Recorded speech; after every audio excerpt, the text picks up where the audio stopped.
IFBB Mister Asia 1995 sampai 1998 dan juara dunia Binaraga Natural Overall Winner Muscle Mania World Professional and Super Body Professional tahun 2000, serta memiliki visi dan misi bagi Indonesia yang lebih sehat dan kuat.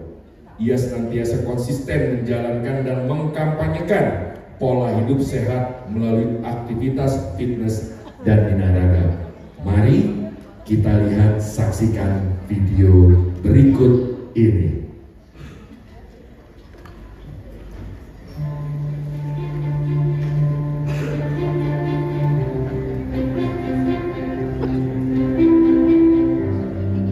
Here comes the class act. Are you ready? Yes, behind that native Balinese mask and dress is the Asian wonder himself. At 5'10", weighing a mere 200 pounds, that is an incredible mix of genetic lessons, small bones, tiny joints, and full muscle development. Since winning the 1996 Muscle Mania Amateur Championships, he's captured the imagination of his native Indonesia, becoming a celebrated commercial star.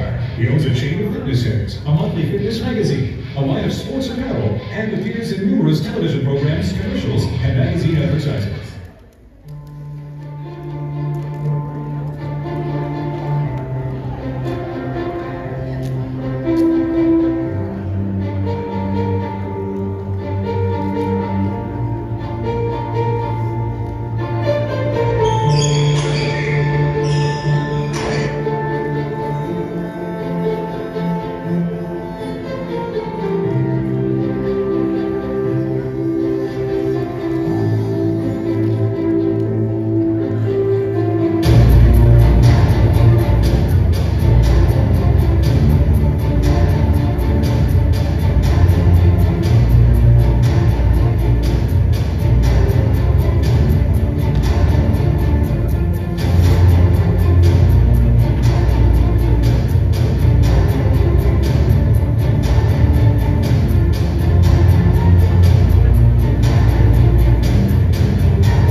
Semangat pagi. Apa kabar teman-teman?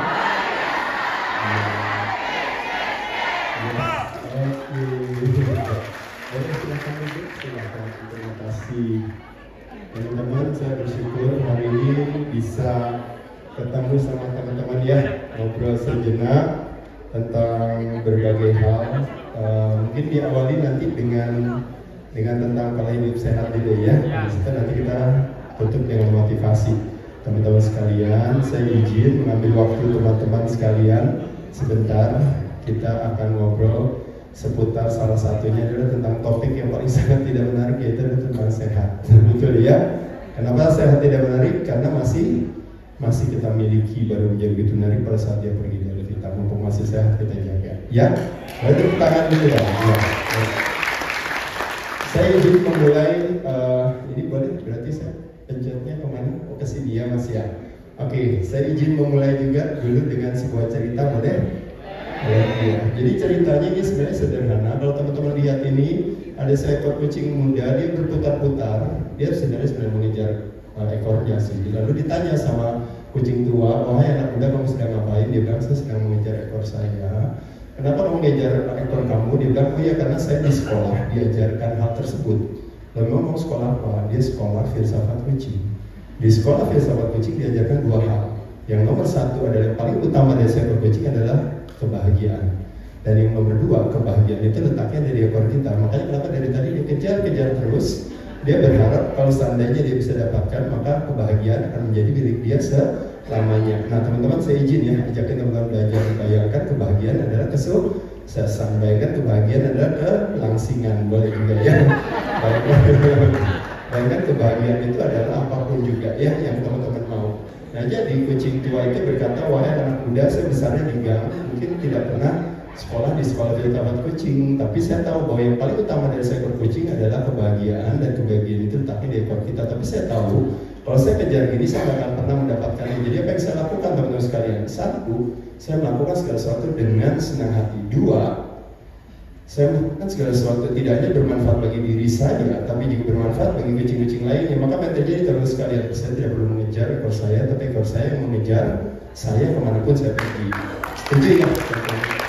Jadi ini sebenarnya juga konsep saya mau katakan dalam saya menjalankan karir saya sebagainya. Kenapa saya bisa jalan dengan senang hati? Karena jawabannya satu, saya tidak punya kepamrihan terhadap karir saya, dan yang kedua, saya menikmati proses perjalanannya. Nah, jadi teman-teman sekalian, kalau ada istilah yang mengatakan bahwa badan kita terlalu cerdas dibohongi. 95% ibu-ibu yang diet gagal, kenapa? Karena ada nuansa berkorban, terjadi perlawanan hati. Nah, badan kita punya kecerdasan sendiri, maka dia akan membuat satu sabotase. Jadi teman-teman, kita cepat aja nih, karena udah malam, tapi intinya saya coba mengatakan jawaban. Ya. Oke, semangat pagi dulu. Oke, jadi teman-teman saya izin ya. Teman-teman juga sama, teman-teman agen yang handal yang bagus ya. Kenapa bisa kerjanya optimal? Sebagian orang di luar sana melihat, oh gila gigi banget, disiplin. Tapi jawabannya sama seperti yang saya jawab kepada orang lain. Terus si Mas Ade, dia latihan terus dari dulu, ngatur pola makan dan sebagainya, padahal udah menular pratama gitu ya. Nah jawaban saya adalah karena saya tidak mau kelaparan akan arti makna ya. Nah ini yang saya katakan tadi. Seorang pelukis menggunakan kanvas sebagai media untuk mengekspresikan karya seninya. Seorang pematung menggunakan kayu dan batu. Nah waktu saya jadi atlet binaraga, saya bilang apa? Saya adalah seorang seniman menggunakan badan saya sebagai media untuk mengekspresikan karya seninya. Saya nggak mau kelaparan akan arti dan makna dengan apa yang terjadi hari ini, di mana 90% bodybuilder give bodybuilding bad name. Maksudnya apa? Hampir semua mau punya badan bagus, ngapain coba? Ngapain? Suntik-suntik, pakai anabolic steroids, performance enhancement dan sebagainya. Nah, makanya kayak saya bilang, jadi kelaparan akan arti dan makna, kesehatan dikorbankan, tapi mau jadi juara, bukan hati bijaksana. Saya bersyukur dari dulu saya besar dengan kalimat-kalimat ini, semboyan yang menguatkan saya bahwa kalau badan berotot harusnya sinergis ya dengan kesehatan dan vitalitas. Mensana incorpore sano artinya apa teman-teman sekalian? Jadi tubuh yang kuat itu sebenarnya representasi cerminan daripada jiwa yang kuat, teman-teman. makanya kenapa saya dari dulu berkeinginan jadi juara olahraga. Sekarang udah 55 tahun dan Manula Pratama, saya berkeinginan ingin menjadi jadi juara sehat. Ya, kalau bisa nggak mau sakit ya, teman-teman juga kalau bisa nggak mau sakit, setuju? Ya, boleh tepuk tangan dulu dong ya. Nah, jadi teman-teman, saya cepat aja di sini. Jadi kalau berbicara sehat dari katanya namanya health, atau dari ke akar itu namanya whole. Jadi badan kita tuh kayak mobil 4 roda. Nah, kata kuncinya teman-teman sendiri adalah sebenarnya hanya yaitu adalah mampu menciptakan kesenangan. Kesenangan pada badan ketika kita atur apa yang kita masukkan ke dalam mulut kita jaga pola perilaku kita dengan olahraga dan sebagainya, maka sehat akan menjadi konsekuensinya. Opsi cara pandang yang menguatkan hati pada saat kita bilang pikiran, maka pada saat itu kalau lebih banyak yang menguatkan daripada yang melemahkan, maka yang terjadi adalah ketenangan. Selanjutnya, emosi dari kata emotra, tubuh yang terusik karena opsi cara pandang kita. Hati yang gembira apa teman-teman sekalian? Hati yang gembira obat, jadi menyenangkan, menguatkan. Hati yang sedih jadi racun, jadi menyedihkan, melemahkan. Makanya disebut dengan emosi. Makanya konsekuensinya ada kecintaan dan kasih sayang. Dan teman-teman, kalau kita berbicara badan kita juga ternyata punya baterai life energinya. Kegembiraan terjadi, makanya aktivasinya adalah nafas.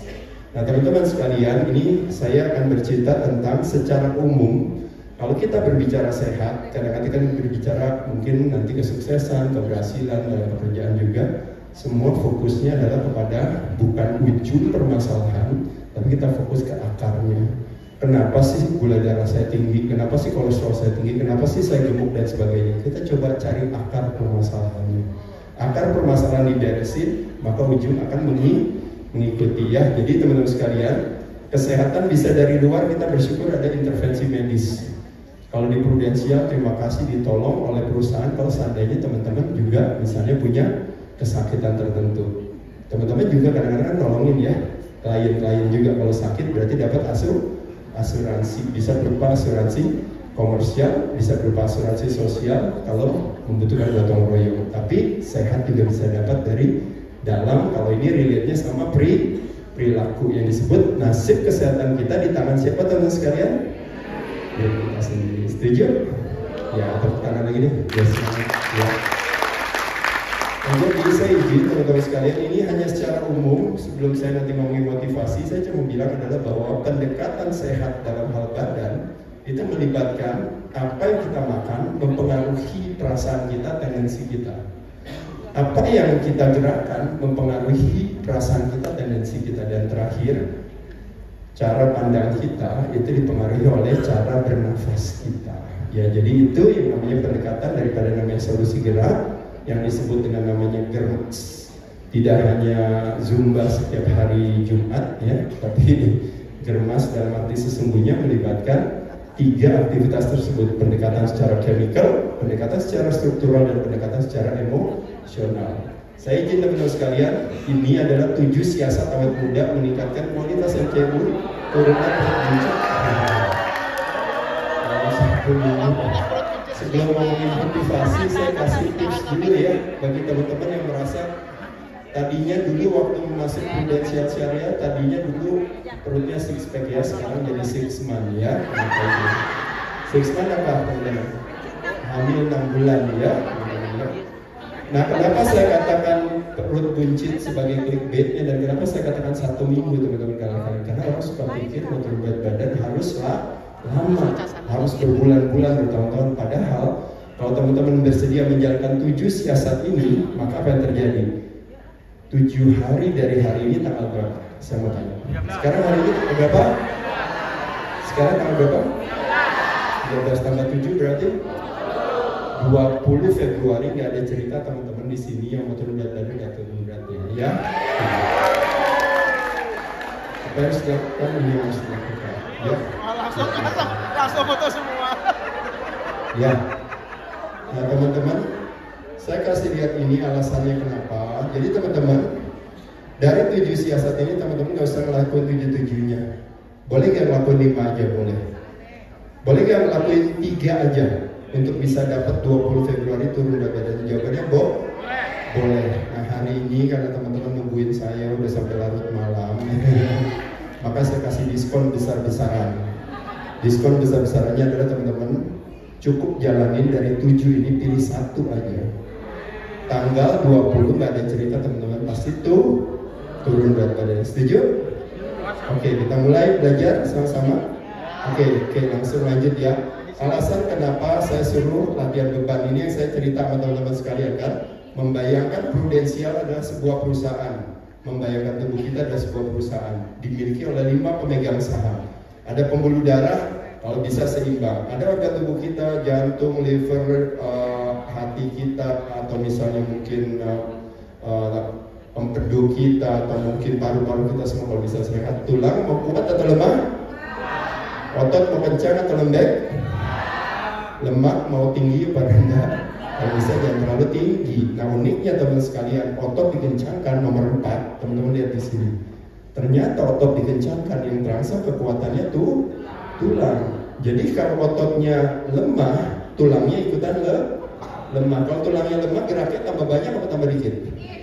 Kalau geraknya dikit, lemaknya naik gak? Kalau lemaknya naik, kerja jantungnya sama pembuluh darahnya lebih berat gak?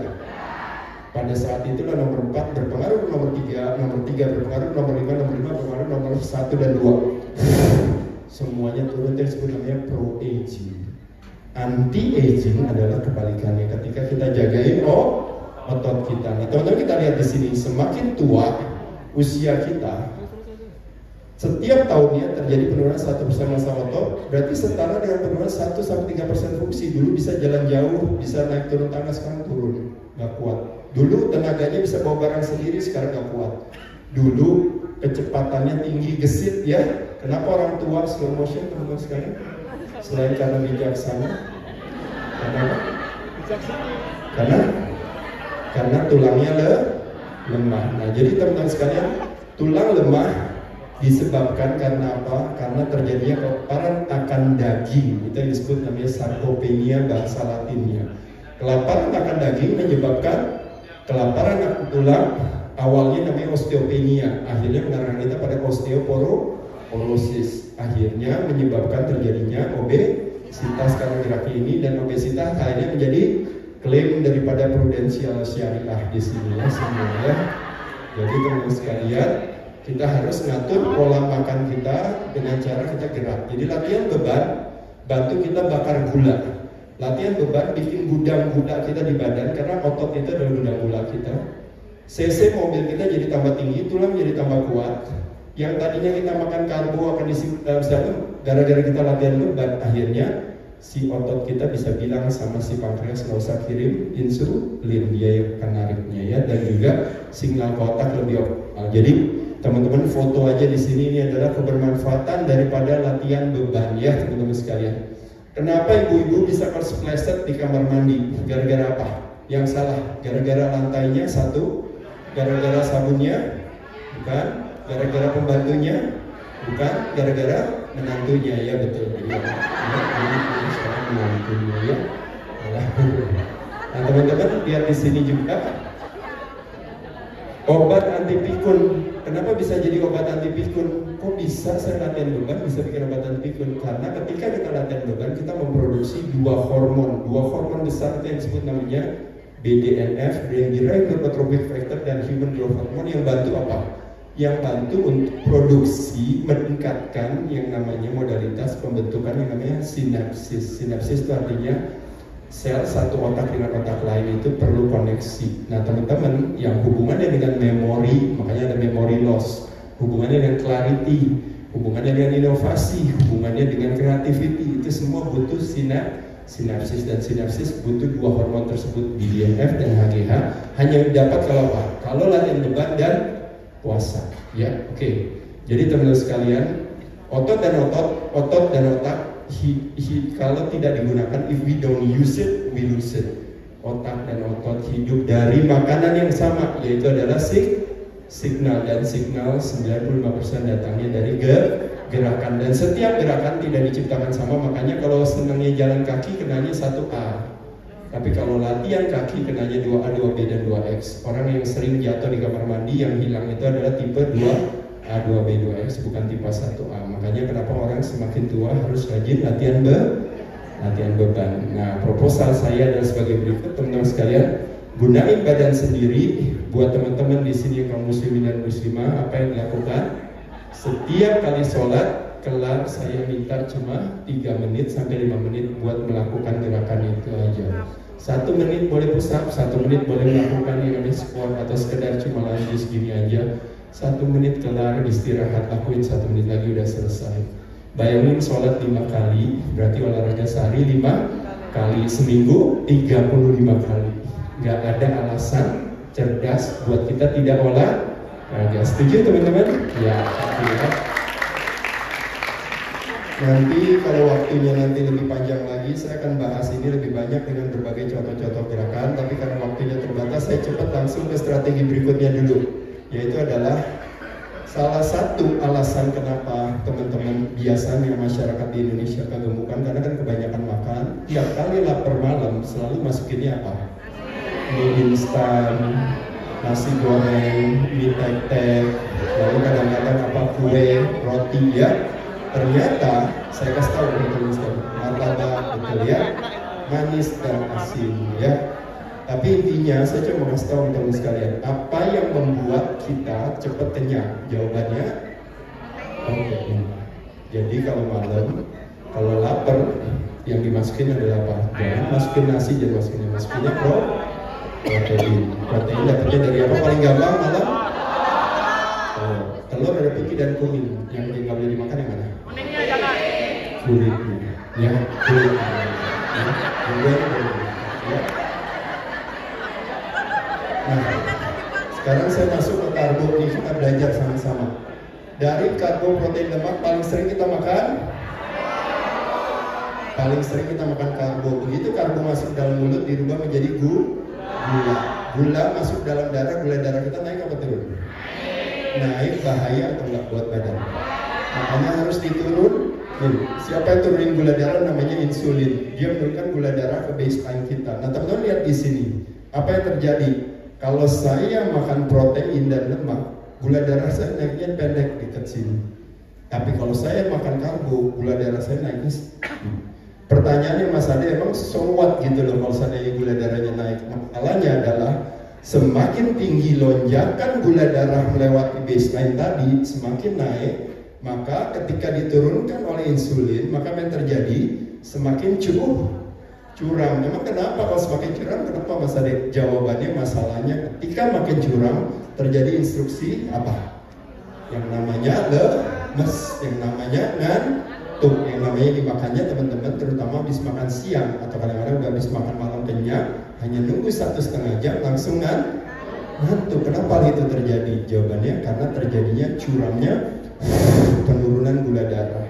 Nah makanya kenapa teman-teman lihat di sini. Zaman dulu kita makan cuma sehari 2 kali atau 3 kali. Zaman sekarang teman-teman lihat di sini. Jam 7 pagi kita makan, jam 8, 9, setengah 10 gula darahnya diturunin. Untung jam 10 ada coffee break, naik lagi ke atas ya. Begitu naik ke atas, kira-kira jam setengah 12 gula darahnya mulai turun. Untung ada makan siang, naik lagi ke atas. Habis itu kira-kira di jam 2, setengah 3 dia udah mulai ngantuk lagi, tapi untung ada coffee break jam 3, naik lagi. Dan terakhirnya di sekitar jam setengah 5 udah mulai ngantuk, untung udah boleh pulang dari kantor, udah bisa lanjut lagi ke kopi kenangan, naik lagi dia lagi ya. Terus habis itu mulai ngantuk, langsung makan malam, naik lagi. Habis itu baru teman-teman tidur. Teman-teman lihat di sini berapa istilahnya lonjakan gula darah yang terjadi. 1, 2, 3, 4, 5, 6. Yang sebelumnya hanya cuma 3 atau cuma 2. Nah di sinilah makanya kenapa terjadi kalori surplus. Makanya kenapa dari 6 pack jadi 6 pack. Nah jadi oleh sebab itu teman-teman kalau bisa hati-hati dengan karbo, makanya harus dikontrol ya.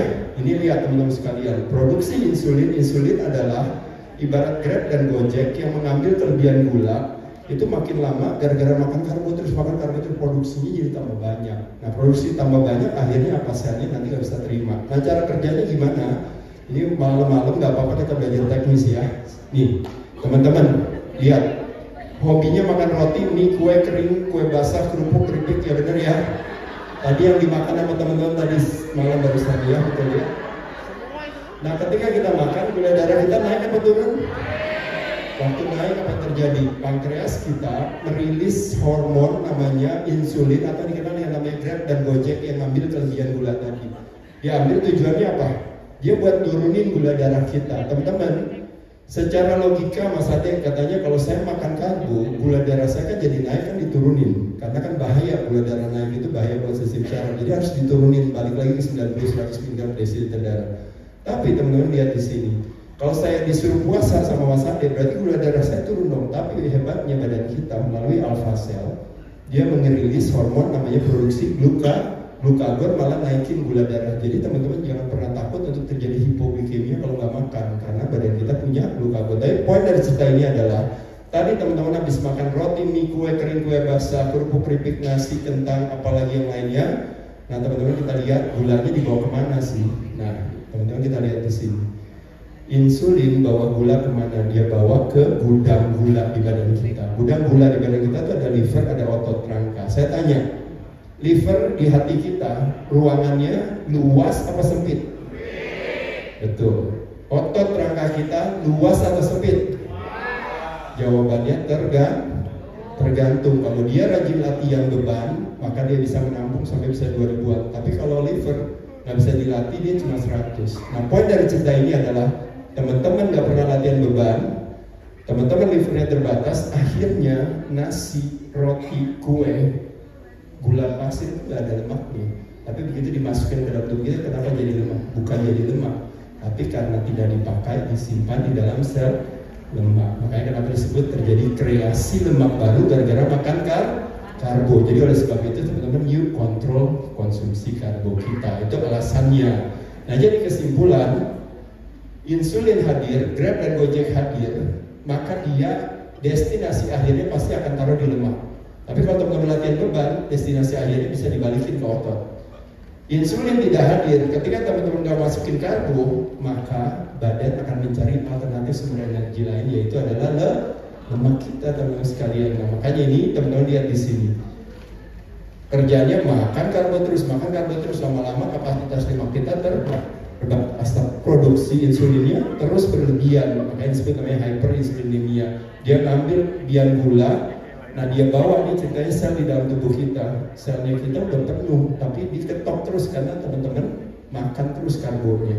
Nah akhirnya makanya terjadilah sel menolak untuk menerima gula tadi. Nah makanya kenapa akhirnya dibalikin lagi ke luar. Makanya kenapa gula darah teman-teman begitu dites ternyata fasting glukosnya naik, dan pada saat itulah terjadi berbagai penyakit disease, diabetes tipe 2, stroke, apa yang menjadi klaim daripada permasalahan di prudensial. Ya, paham ya?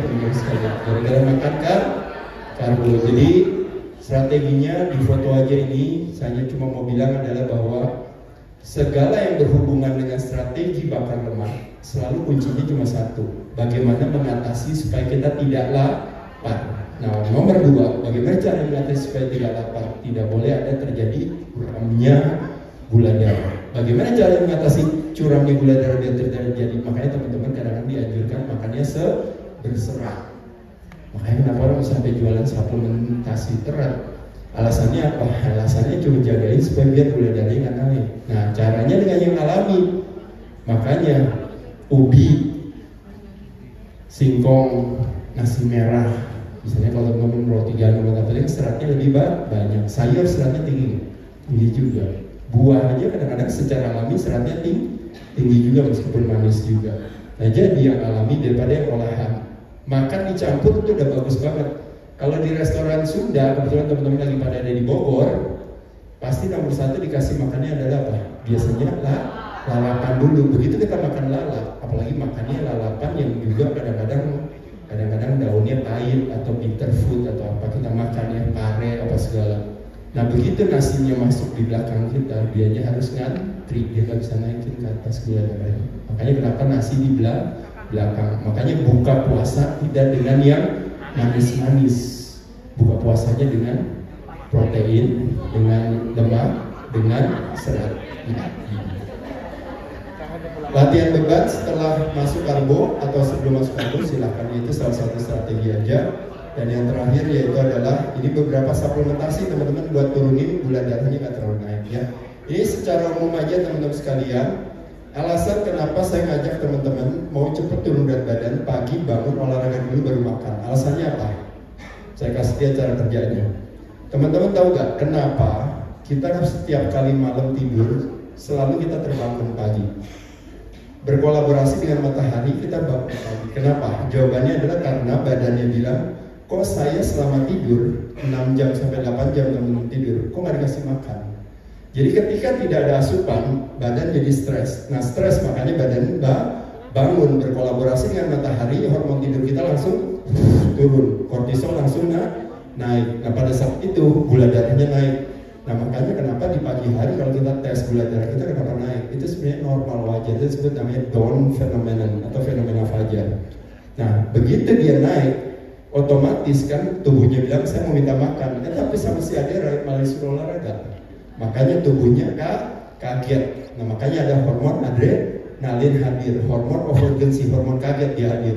Kalau gitu ya udah Mas Ade, saya turunin aja gula darahnya. Udah tuh badannya lebih pintar bilang, enak aja kalau turun gula darah nggak bisa, saya naikin lagi dengan glukagon. Oh ya udah kalau gitu saya pakai aja otot buat sumber tenaga. Enak aja, otot mahal. Saya jagain otot dengan produksi human growth hormone. Saya akan pakai lemak kamu sebagai sumber tenaga. Nah, jadi kesimpulan dari cerita ini teman-teman lihat di sini.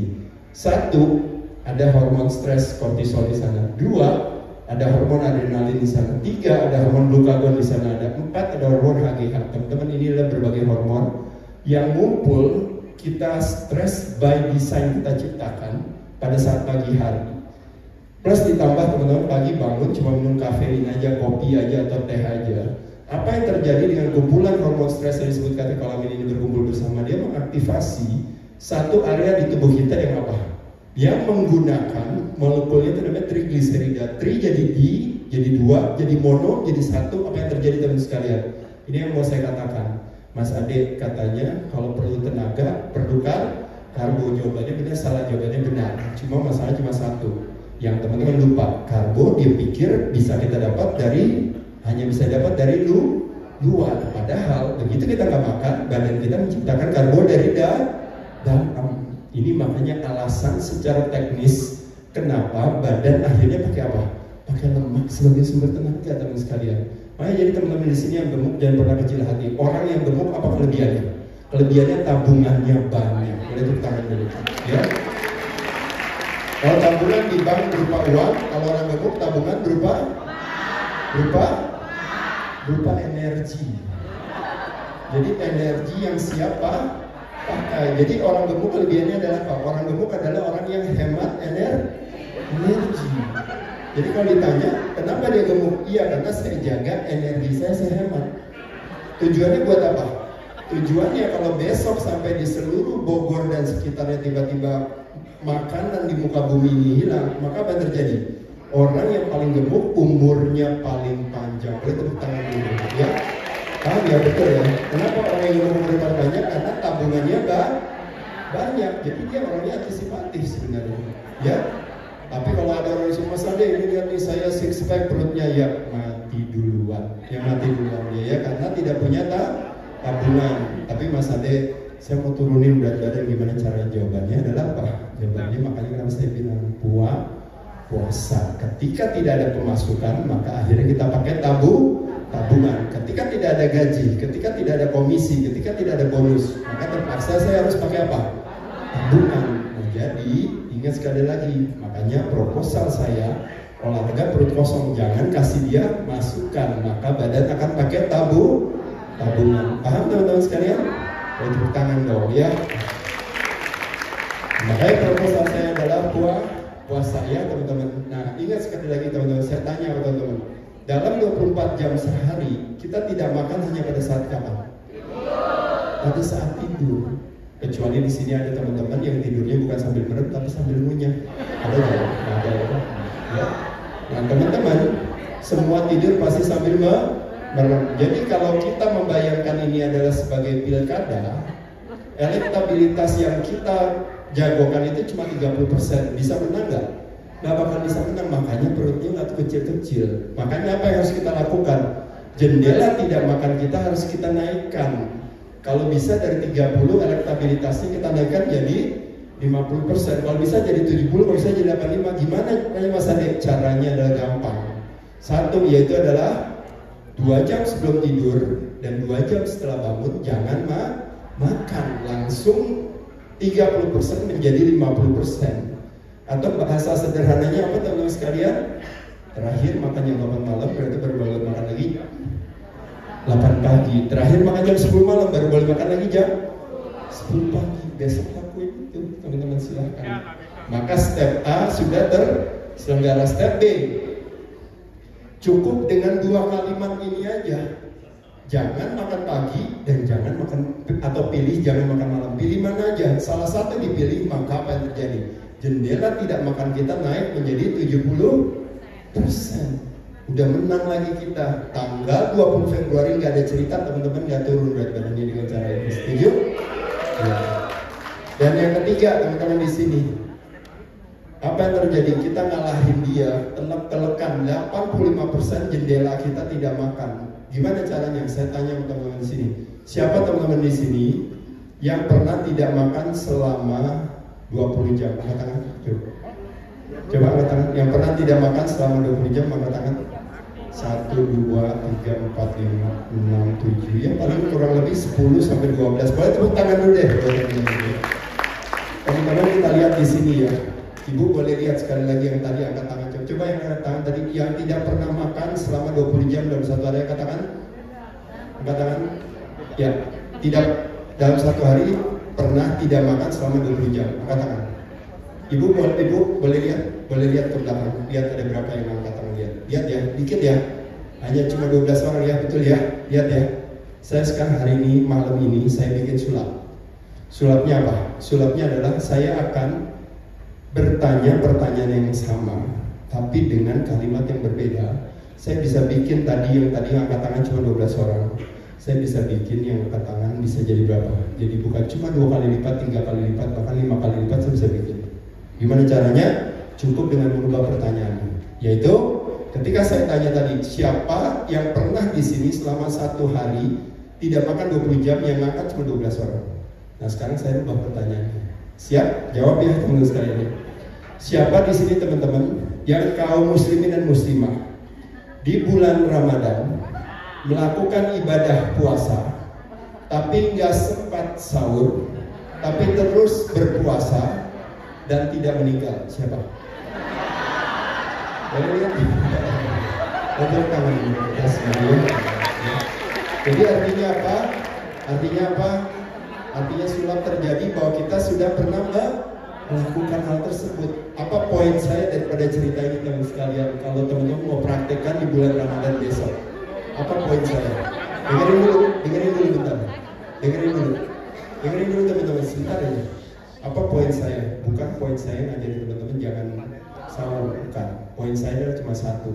Besok di bulan Ramadan, kalau berkenan teman-teman mau bikin kita kalahin jendela tidak makannya itu menjadi lebih banyak, yaitu ada dengan cara besok sahurnya jangan masukin karbo. Oke, itu aja. Ketika teman-teman nggak masukin karbo, berarti terakhir masuk karbo kapan? Jam 10 malam. Baru dapat makan karbo lagi jam 6 sore. Dan berarti berapa jam? 20 jam. Paham teman-teman sekalian? Nanti tangan buat kita ya. Strategi selanjutnya, kalau puasa, teman-teman gak usah pusing. Gak usah ngitung 18 jam, 16 jam, mau apa-apa. Tentuin aja, Mas Ade, besok saya kan jam 8 ternyata disuruh meeting sama teman-teman di Prudensial. Ternyata ini apa ya, udah makan jam 8, apa boleh buat. Tapi teman-teman bisa berhenti di jam 4 atau jam 6 sore.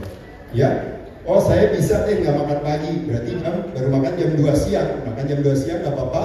Tapi teman-teman bisa berhentinya malaman. Atau teman-teman lakukan pokoknya dari pagi sampai siang saya nggak masukin karbo, saya bermasuk karbo di jam 6 sore. Silahkan terserah teman lakuin ini.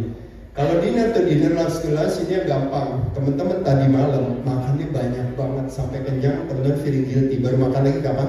Besok malam. Paham ya? Atau besok siang teman-teman makannya banyak banget feeling guilty, baru makan Besok sih siang lagi. Di antara besok siang dan lunch to lunch, dinner to dinner, boleh minum nggak? Boleh. Air putih boleh? Kopi boleh? Boleh. Teh boleh? Yang nggak boleh masukin gula ke dalam teh dan kopinya. Jus boleh nggak? Jus boleh nggak? Nggak boleh, karena jus ada gulanya. Air kelapa boleh nggak? Nggak boleh, karena ada gulanya. Madu boleh nggak? Nggak boleh juga. Ya, jadi es krim apa lagi ya? Nggak boleh ya.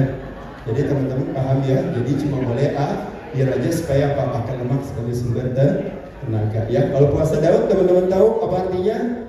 Hari ini puasa, besok istirahat santai, besok puasa lagi. Silahkan teman-teman lakukan itu. Setuju? Dapat semua? Oke, nah sekarang lemak juga sama, teman-teman. Gak perlu takut sama lemak selama lemaknya datang dari makanan yang alami yang biasanya ada di protein. Ikan ada lemaknya nggak? Kambing ada lemaknya nggak? Ada. Ayam ada lemaknya nggak?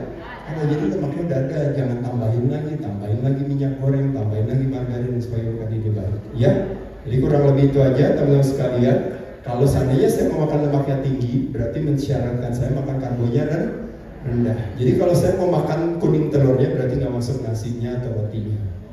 Kalau saya mau makan, perbedaan antara kebudayaan dan kesehatan adalah apa? Kadang nggak suka sinergis. Di mana-mana yang namanya makan rendang sama nasi. Rendang ada lemaknya nggak? Berarti ada energinya. Nasi ada energinya nggak? Energi ketemu energi, double energi, makanya makan rendang sama nasi jadi gemuk ya. Dan jadi sebenarnya kalau makan rendang berdasarkan teoretis, kalau makan beef lemaknya tinggi berarti nggak boleh makan kentang atau nasi. Kalau seandainya saya makan sate, kalau saya mau makan lontongnya berarti satenya apa? Kalau saya makan steak, saya mau makan kentangnya berarti steaknya apa? Dada ayam. Paham ya? Jadi dada ayam ada lemaknya nggak?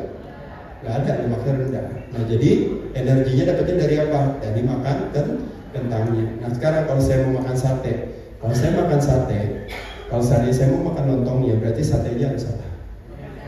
Dada ayam, bumbunya bumbu kecap. Tapi kalau teman-teman mau makannya sate kambing, bumbunya bumbu kacang, berarti nggak boleh dimakan apa? Tusuknya. Paham ya? Jadi, udah malam nggak tahu pada mau makan tusuk udah dimakan juga. Dan terakhir teman-teman, ini lebih kepada motivasi saya ajak teman-teman sekalian. Jadi teman-teman sekalian jangan pernah kecil hati. Tubuh kita itu adalah sebenarnya, lihat di sini, kita adalah bukan single entity, tapi kita adalah komunitas entity karena kita adalah kuman yang dibalut oleh kulit. Cuma perbedaannya kuman kita sama kuman yang ada di ruangan di Aston ini, kuman yang ada di ruangan di Aston ini tidak punya komandan. Kita kumannya punya komandan. Jadi badan kita kumannya jumlahnya triliunan, tapi punya satu komandan. Komandannya adalah Central Nervous System atau dikenal namanya CNS atau dikenal dengan sistem syaraf atau kalau bahasa Indonesianya persepsi. Cara pandang kita mempengaruhi instruksi ke badan. Kalau teman-teman mengadopsi ketakutan dan kecemasan, maka badannya akan berproteksi. Kalau teman-teman mengasumsikan sesuatu sebagai kebaikan, maka badannya akan rileks dan tumbuh berkembang. Saya tanya teman-teman sekalian, puasa bikin asam lambung naik, benar apa salah? Benar apa salah? Jawabannya adalah benar. Pertanyaan saya kedua, puasa tidak bikin asam lambung naik, benar apa salah? Benar apa salah? Jawabannya benar. Nah sekarang pertanyaan saya, Mas Ade, kenapa tadi bilang puasa bikin asam lambung naik benar, sedangkan ada yang bilang puasa tidak bikin asam lambung naik benar? Kenapa dua-duanya jawabannya benar? Karena kebenarannya dipegang oleh siapa? Persepsinya orang tersebut. Ketika dia mengasosiasikan puasa sebagai apa? Sebagai ancaman. Waduh, saya disuruh puasa, saya tidak makan nih. Ancaman dia. Ngerasa ancaman kalau tidak makan nanti badan saya jadi lemah. Maka pada saat itulah maka badannya akan berproteksi. Makanya tidak terjadi produksi asam lambung yang cukup. Makanya kenapa esofagus kita, pipa makanan kita, ujungnya itu namanya lehes, itu kebuka. Makanya asam lambungnya naik ke atas. Makanya disebut namanya acid reflux. Terjadinya kenaikan asam lambung naik ke atas bukan karena produksi asam lambungnya yang naik, tapi lokasinya yang naik karena produksi asam lambung yang kurang. Karena apa? Karena badan berproteksi menganggap puasa sebagai ancaman. Di bulan Ramadan, puasa bukan ancaman, tapi puasa adalah ibadah. Pada saat itulah, wah, nanti puasa ibadah, nanti pahala saya jadi lebih baik. Apapun yang menguatkan hati di sana, apa yang terjadi? Badan relax, tumbuh dan kembang. Badan memproduksi apa? Hydrochloric acid, the strongest acid in our body. Badan produksi asam lambung yang cukup. Katupnya kebuka? Enggak, diem. Naik dia ke atas? Enggak naik. Makanya saya katakan tadi, ketika bulan non-Ramadan saya bilang teman-teman puasa, teman-teman punya alasan cerdas, bilang saya nggak bisa Mas Ade, kalau telat makan asam lambung saya naik. Benar apa salah? Benar. Tapi balik lagi saya bilang, oh berarti kalau gitu ibu di bulan Ramadan berarti nggak pernah puasa. Oh enggak, saya puasa Mas Ade. Loh, kok bisa puasa? Tadi kan saya suruh bilang jangan makan pagi aja, ibu bilang asam lambungnya naik. Tapi giliran di bulan Ramadan, kok tiba-tiba asam lambungnya nggak naik? Kenapa? Karena asosiasi puasa bukan sebagai ancaman. Jadi hati-hati dengan kepala kita. Nah ini yang makanya kenapa saya katakan teman-teman sekalian, rubah cara pandang kita, maka seketika itu juga apa yang kita lihat berubah. Saya ingin merubah dunia tidak mau berubah buat saya. Saya ingin merubah hidup saya tidak berubah buat saya. Saya ingin merubah perilaku orang itu tidak akan pernah berubah bagi saya. Tapi ketika saya bersedia merubah cara pandang saya terhadap dunia, terhadap hidup saya, terhadap perilaku orang lain, saya rubah cara pandang itu, maka seketika perilaku orang tersebut, dunia dan hidup saya mendadak berubah. Setuju teman-teman? 10 cara pandang yang ada di kepala seorang juara. Karena teman-teman ngomongin ceritanya ngundang hari ini saya dulu juara binaraga. Apa sih yang ada di kepala saya? Saya mau jelaskan kepada teman-teman sebagai penutup di malam hari ini ya, di pagi hari ini ya teman-teman ya. Setuju? Ya, oke.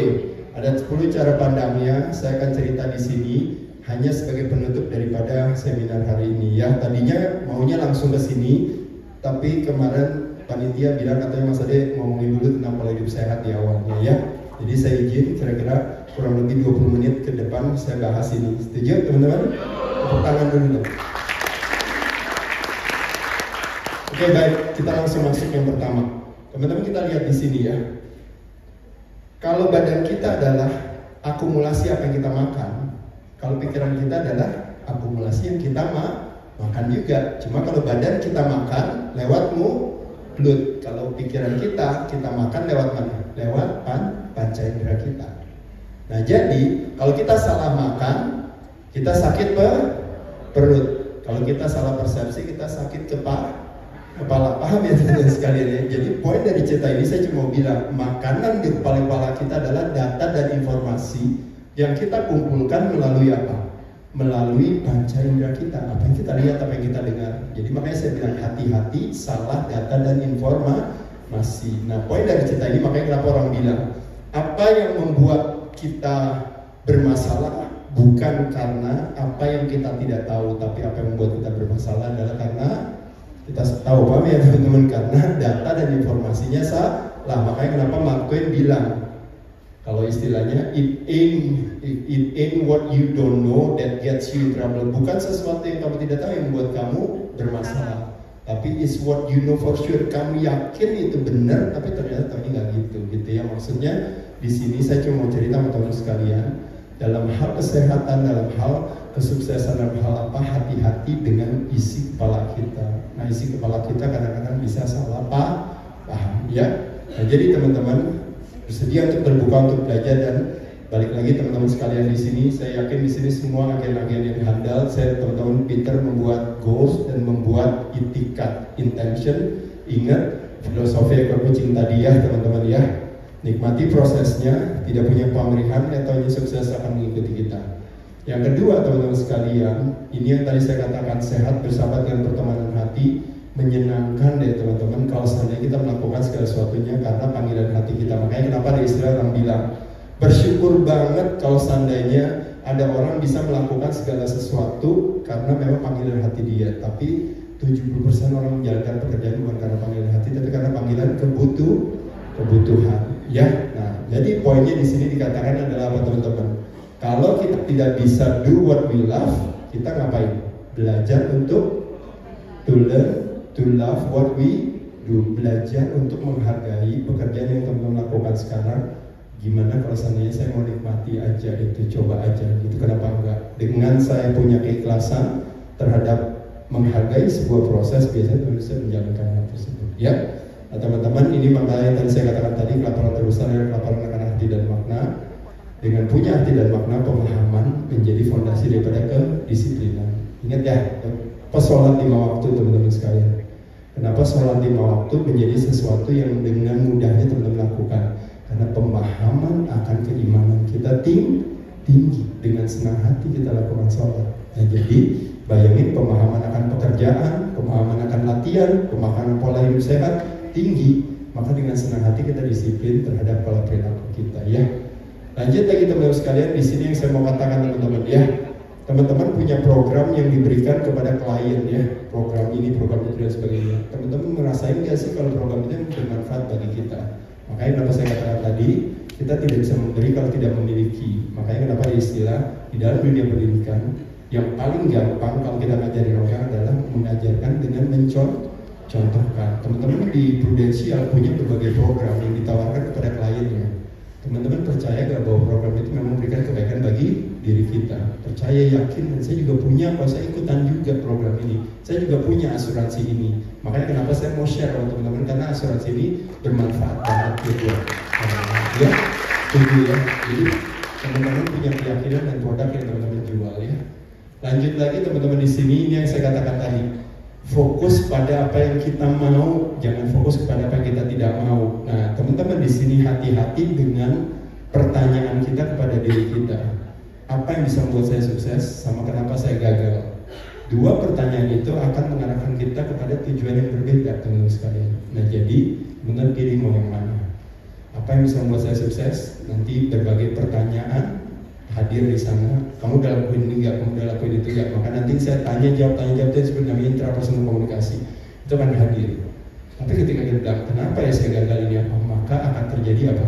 Segala hal permasalahan tentang alasan cerdas kenapa saya gagal. Sekali lagi teman sekalian, try to find light, tapi sibuk analyzing darkness, bukan hal yang bijaksana. Jadi teman-teman sekalian, saya cerita boleh soal pohon Kalpataru. Ada sebuah pohon yang indah di sebuah taman. Di sebuah taman itu tiba-tiba ada anak muda melihat itu, lalu dia lihat, ih ada pohon indah. Dia duduklah di bawah pohon tersebut. Siang-siang dia duduk di bawah pohon dengan taman ini. Dia bilang, enak banget ya kalau seandainya aus-aus gini, seandainya misalnya ada minuman. Apa yang terjadi teman-teman? Ketika dia bilang enak ya, kalau di bawah pohon ini siang-siang lagi aus gini, seandainya ada minuman. Apa yang terjadi teman-teman? Ting, taunya tiba-tiba minuman hadir. Wah, kok ada minuman hadir? Dia minum. Begitu minum, apa dia bilang? Enak ya kalau seandainya di bawah pohon siang-siang ini habis minum. Kalau seandainya juga ada makanan. Apa yang terjadi? Ting, makanan hadir. Begitu makan hadir, dia kenyang di bawah pohon, angin sepoi-sepoi, dia bilang apa? Enak ya kalau seandainya di bawah pohon siang-siang ini, kalau seandainya ada yang nemenin. Apa yang terjadi? Ting, taunya bidadari hadir. Ditemenin dia, wah gila enak banget. Gak berapa lama, hari mulai menjelang senja, udah mulai turun. Dia bilang, gila ini udah mulai sore, udah mulai gelap. Saya ada di bawah pohon, bentar lagi nanti ada setan lagi. Apa yang terjadi? Ting, setan hadir. Nah begitu ting setan hadir, lalu dia bilang, waduh ini setan ini mau apain saya? Apa yang terjadi? Ting, ternyata dia tewas. Apa yang terjadi dari cerita ini teman sekalian? Ternyata anak muda itu ada di mana?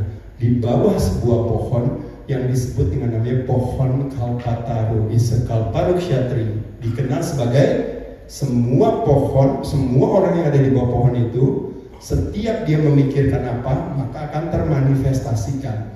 Ketika dia bilang haus, ada minuman. Ketika dia bilang lapar, ada makanan. Ketika dia kesepian, ada bidadari. Ketika dia takut setan yang hadir. Dan apa yang terjadi teman-teman sekalian? Ketika dia takut setan yang menyakiti dia, dianya tewas. Pertanyaan saya, pohon Kalpataru apakah benar ada di taman tersebut? Jawabannya iya, tapi selain itu juga ternyata Kaupataru ada di mana? Ada di mana teman-teman sekalian? Jawabannya representasi pikiran kita. Makanya kenapa saya bilang tadi teman-teman sekalian. Jadi hati-hati dengan pertanyaan yang kita tanyakan sama diri kita. Apa yang membuat saya nggak laku? Sama apa yang bisa membuat saya untung, membuat saya produktif, membuat saya sukses. Pilihan kata mempengaruhi rasa dalam arti apa teman sekalian? Kualitas diri kita adalah kualitas komunikasi kita. Kualitas komunikasi kita adalah kualitas pertanyaan kita. Pertanyaannya akan bisa mengarahkan pada apa yang kita mau. Setuju teman-teman? Boleh tepuk tangan dulu ya. Ini beberapa tadi tips setujunya yang saya katakan tadi. Mind is a wonderful servant, is a lousy master. Artinya teman-teman gak mau jadikan pikiran akan menjadi, kan harusnya menjadi kekuatan. Pikiran, kalau teman-teman maunya tumpul atau maunya tajam? Pikiran itu kayak pisau, maunya tumpul atau tajam? Pertanyaan saya, kalau pikiran tajam, pisau tajam, berbahaya atau tidak? Kalau pikiran tajam, pisau tajam, berbahaya atau tidak? Jawabannya tergantung apa? Tergantung siapa yang memegang pisau itu yang disebut namanya hangkara. Makanya definisi daripada pikiran adalah pikiran kita semua maunya tajam, akal budi kalau bisa tinggi. Tapi pertanyaannya, akal budi tinggi bahaya atau tidak? Tergantung siapa pisau yang tajam, tergantung siapa. Kalau dia seorang chef, dia pegang pisau yang tajam, bagus gak? Bagus, karena kita akan dapat makanan yang enak. Kalau ada seorang dokter di meja operasi pegang pisau yang tajam, bagus gak? Bagus untuk menolong keselamatan daripada pasiennya. Tapi kalau ada kriminal pegang pisau tajam, bagus gak? Gak bagus, karena takutnya nanti mengambil hak orang lain. Nah, jadi poin saya adalah pikiran kita yang tajam tergantung daripada kita yang menggunakan, bukan dia yang menggunakan kita. Paham ya teman-teman sekalian? Hati-hati dengan pikiran kita. Makanya kenapa nanti saya bagaimana cara menggunakan pikiran dengan cara peta nafas kita, karena akan pikiran kita ternyata gerakan nafas kita dan sebaliknya. Ya, oke, kita lanjut dulu. Tidak ada alasan cerdas yang dijauhkan kita dari apa? Dari kemenangan teman-teman sekalian. Teman-teman punya alasan cerdas bilang hari ini atau bulan ini saya nggak berhasil menyelesaikan target saya di prudensial. Alasannya semuanya cerdas ada. Hati-hati teman-teman kayak gitu. Karena apa? Balik lagi teman-teman di sini. Permainan yang kita mainin yaitu adalah apa? Yang salah adalah orang lain, yang benar adalah saya sendiri. Tapi terakhirnya komplain dia sendiri juga. Artinya apa? Menang dalam perdebatan tapi kalah dalam kesehatan. Saya jadi atlet, kalau hobinya nyalahin juri, nyalahin wasit, nyalahin pelatih, nyalahin penonton, nyalahin lapangan, boleh aja nggak masalah. Cuma ada istilah yang mengatakan atlet yang bijaksana belajar dari kesalahan orang lain. Atlet yang pintar belajar dari kesalahannya dia sendiri. Oh iya, kemarin saya salah ya, strateginya ini apa? Saya kan lagi. Atlet yang bodoh tidak pernah belajar dari kesalahan sendiri. Tanya kenapa? Kenapa sih kamu mau belajar dari kesalahan kamu sendiri? Jawabannya adalah apa? There is no such thing as atlet yang bodoh. Tapi kenapa dia dianggap bodoh? Karena jawabannya, karena menurut dia yang salah bukan saya, yang salah adalah orang lain. Belajar dari kesalahan orang lain, maka target bulan depan saya bisa selesaikan. Karena teman saya kemarin targetnya gagal, saya pelajarin dari orang lain. Kenapa dia lakuin ini? Saya nggak akan lakuin yang dia lakukan. Is a wise agent nanti. Smart agent, kemarin Mas Ade, saya bulan Januari kemarin bilang, aduh, padahal udah hampir kecapai itu target akhirnya harus apa ya? Ya udah, tapi saya tahu kesalahan saya. Nah, agent yang stupid adalah apa? Dia akan bilang yang salah adalah perusahaannya, yang salah adalah atasannya, yang salah adalah kliennya, yang salah adalah ekonomi di Indonesia dan sebagainya. Teman-teman, sekali lagi, balik lagi, there is no such thing as a stupid agent. Teman-teman jangan nyalain orang lain, tapi kita belajar evaluasi dan kita jadikan hikmah pembelajaran. Setuju teman-teman? Boleh tepuk tangan dulu dong ya. Jadi no blame game. Nomor 7 teman-teman sekalian, ini yang saya mau katakan sama teman sekalian, yaitu adalah jangan salah paham ya terhadap satu dan lain hal. Teman-teman, ini yang saya mau katakan. Give up your personal history itu artinya apa teman sekalian? Apa yang udah lewat 5 menit lalu, apa yang udah lewat 5 jam yang lalu, apa yang udah lewat 5 bulan atau 5 tahun yang lalu semuanya udah lewat. Give up your personal history. Ya udah, mau gimana lagi? Berarti saatnya kita punya kesempatan lebih baru untuk memperbaiki hari. Jadi teman-teman udah lewat kemarin semua, udah ada yang gagal sih targetnya, ada yang ini apa, ya udah mau apa lagi. Sekarang kita targetnya ke depan teman-teman sekalian ya. Jadi teman-teman nggak mau salah paham dalam segala hal. Nah, ada istilah yang mengatakan, makanya kalau ada istilah kekayaan terbesar di badan kita, katanya orang bilang yang tidak pernah habis, bukan harta, bukan benda, bukan uang, tapi adalah apa? Yang disebut adalah pemaafan. Jadi nggak pernah habis tuh pemaafan kita. Kita selalu bikin salah tiap hari, tapi kita punya kesempatan untuk memaafkan diri kita. Jadi teman-teman sekalian, dalam strategi teman-teman kerja, dalam strategi saya jadi atlet, sering bikin strategi yang salah. Aduh, gagal nih dietnya, aduh ternyata latihannya gini. Makanya kemarin pas tanding akhirnya cuma bisa juara 3. Harusnya mestinya bisa juara 2, atau harusnya mestinya menang. Itu strateginya ini apa? Teman-teman yang udah lewat maafin. Pemaafan akan memberikan kekuatan ya teman-teman yang izin. Setuju ya? Jadi yang saya bilang, jangan pernah kecil hati, selalu ada kesempatan kedua untuk perbaiki kesalahan kita. Teman-teman, ini yang konsep daripada, teman-teman pernah belajar bukunya Stephen Covey, 7 Habits of Highly Effective People? Pernah? Ya. Kalau bicara manajemen skill artinya apa? First thing first kan? Nah, kalau bicara leadership skill adalah apa? Begin with an end in mind. Nah, teman-teman, saya jadi atlet itu juga sama. Apa sih membayangkan saya udah jadi juara? Terus saya tanya, apa sih prasyarat seorang juara? Ternyata orang juara adalah apa? Kerjanya latihan terusnya rajin. Seorang juara adalah pada selalu pay attention sama makanan, apakah ada pertandingan maupun tidak ada pertandingan. Seorang juara adalah apa? Dia selalu belajar dari kesalahan yang sebelumnya. Seorang juara apa aja pun kayak begitu sama aja, teman-teman. Seorang agen yang sukses dan berhasil itu, teman-teman, just imagining kalau kita itu adalah seperti orang tersebut.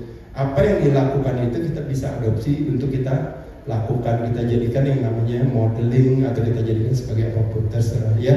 Jadi itu yang tadi saya katakan tadi, membayangkan persyaratan apa yang dipenuhi oleh seorang juara, itulah yang akan kita tiru dan kita jadikan sebagai contoh untuk merubah perilaku kita ya. Lanjut lagi teman-teman sekalian, ternyata ada istilah yang mengatakan di dalam kebisingan terdengar suara kepala, di dalam keheningan terdengar suara hati. Makanya kenapa teman-teman sekalian, percaya atau tidak, inspirasi dari kata inspirit hanya terjadi pada saat dimana terjadi keheningan. Keheningan adalah kekuatan kita bisa dapatkan dari apa? Kalau kaum muslimin dan muslimah, pada saat kita melakukan sholat tahajud, kita lakukan di jam 2 siang, betul ya? Di jam 2 malam ya. Kenapa malam? Jawabannya apa? Jam 2 pagi ya, pagi. Kenapa kita lakukan itu?